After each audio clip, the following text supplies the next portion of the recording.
If you're wondering why, even if you have full auto skip, you survive and kill every single enemy on the screen, you still only get like 320 million damage in tournaments, then here's the video. Even if you full auto skip and you don't leak anything and you do whatever, you still can get like 320 million, which is a common score to get. 320 million, about 322 million, whatever. It's a really common score to get. And the reason why you get that is because you let the wave skip automatically. And you can make a way for the round to skip on your control. It's really easy actually. To make the waves skip faster, you just have to kill the enemies as soon as possible. That makes it so you skip the wave as soon as the enemies spawn out and you kill them, instead of waiting a few seconds to have the wave skip. Let's say the wave is 40 seconds long, but the enemies all spawn out within 30 seconds.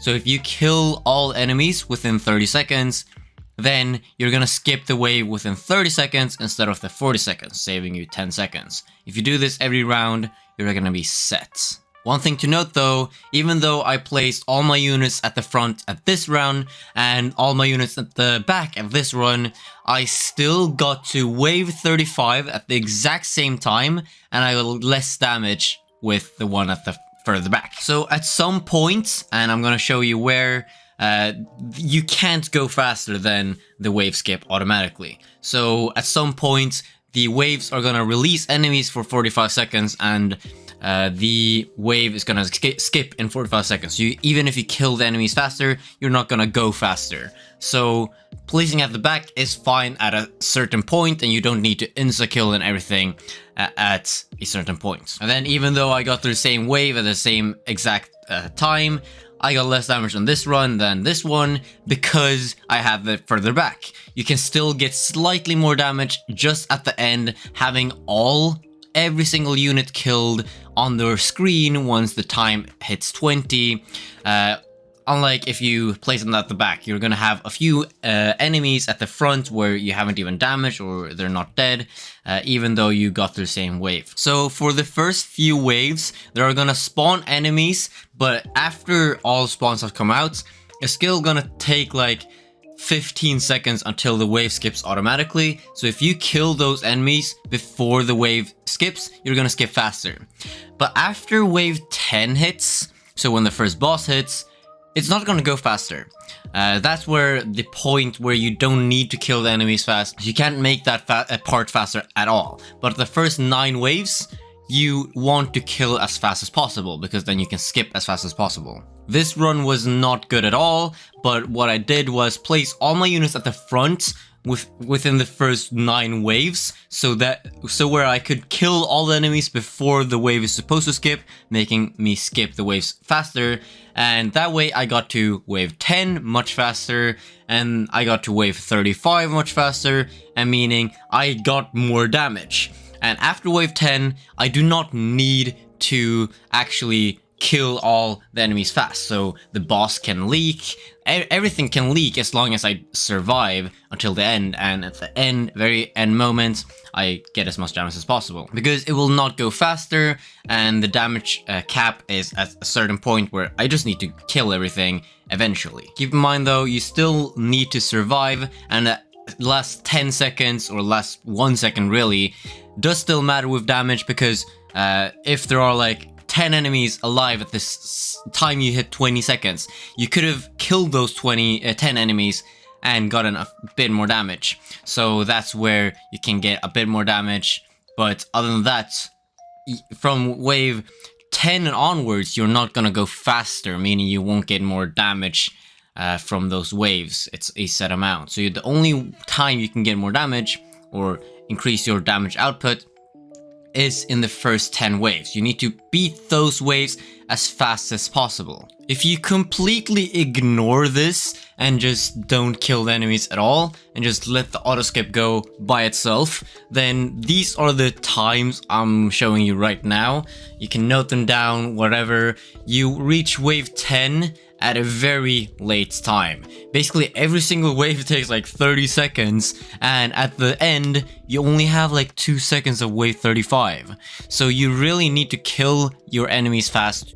And according to someone who got 400 million damage with traits enabled, he got to wave 10 at about 1640 on the clock left. So that's like 2 minutes faster than just letting it go. So that's just insane. You get 2 minutes more of damage, meaning like two to 4 waves more of damage. So let's say you play a game of Traitless, you use Kilowatt to break the shields. So you can do that on wave 1 because you have enough money for it and you won't have enough money for anything else. Wave 2, then you place Vegetas or place any units that can kill the first few enemies. You can't kill all wave 1 enemies faster than like anything because you have 600 cash. You can't kill them. So wave 2, you could in theory, you could with Monarch traits, with traits enabled, kill all enemies from wave 1 and wave 2 to make the round go faster. Traitless, that is close to impossible. You can try. But then you just need to prepare yourself for wave 3 because the enemies will not be killed before 1849, which is when the wave 3 skip starts. Wave 3, there you can actually start saving time. At 1814 minutes, it's gonna be an auto skip. So if you kill all enemies before 1814, you can actually skip the wave faster, and that's where you can start saving time. With Monarch and with traits enabled, you can probably save time by wave 2 already. But with Traitless, you can save time from wave 3 all the way up to wave 9. And here I did not kill them before 1814, so it skipped automatically. But in this run, which was not good at all, I skipped it before 1814. So the round of 4 is already going at 1814. So I've saved time. And this way I sell all my units at the back that kill the first wave or so, and then I place everything at the front to just kill everything as fast as possible. Now this run was not good, that good either, but it's still much better than if I were to not kill them at all. Instead of skipping on 1742, I skipped on 1752, so I already saved 10 seconds. 10 seconds is like another 10 million damage, 10 to 15 million damage at the end. So that's basically how you can get more damage than 322 million or 320 million. You need to kill the enemies fast and specifically kill the enemies from wave 1 to 9 faster. And this way I can get to wave 10 before 15 minutes. So I hope you enjoyed this video, and I'm gonna make more videos on Amno Vanguards. I did keep my content creator role. I am still in the content creator chat, but I gotta get rolled. Which is surprising because you needed to be active. So I'm going to be more active now just to make myself able to keep my role. But yeah, I hope you enjoyed this video and see you in the next one.